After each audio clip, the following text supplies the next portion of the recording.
Saulus itu dulu pembenci kekristenan, membunuh banyak orang Kristen, tapi akhirnya dia bertobat. Katanya dia didatangi Roh Kudus. Benarkah demikian? Salam jumpa lagi bersama saya dalam Kristen Menjawab.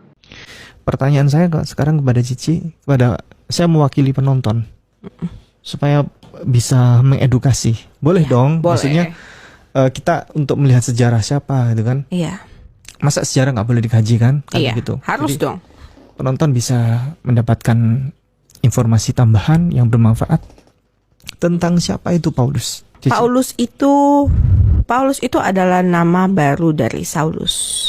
Awalnya Paulus itu bernama Saulus. Dia tuh tukang bunuh. Dia yang bunuh ya. Memang dia yang bunuh ribuan. Motivasinya apa dia? Motivasinya memang karena dia kejam.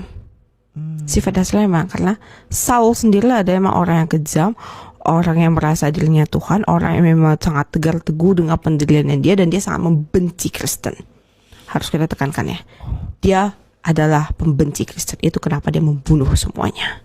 Allah Akbar. Nah, itu adalah Saulus yang menulis kitab Perjanjian Baru kita.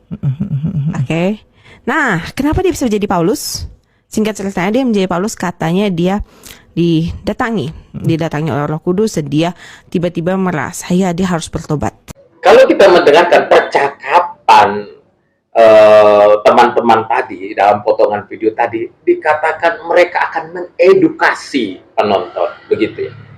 Sekarang yang menjadi pertanyaannya, siapakah yang berhak mengedukasi atau memberikan penjelasan mengenai Rasul Paulus?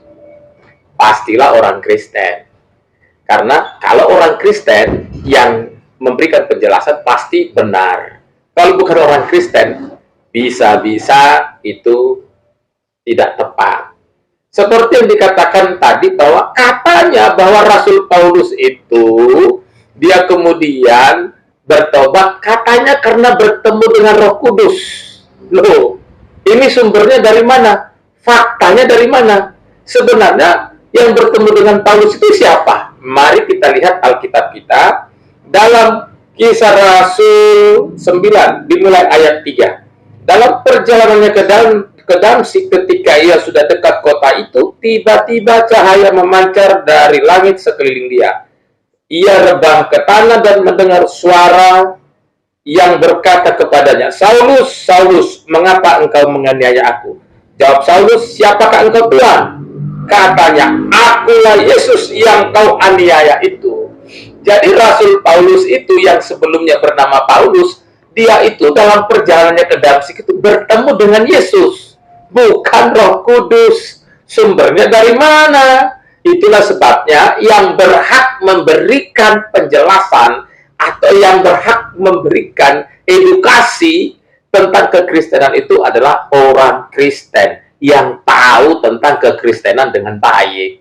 Jadi jangan sembarang memberikan edukasi kalau kita bukan ahlinya. Salam, Tuhan Yesus memberkati.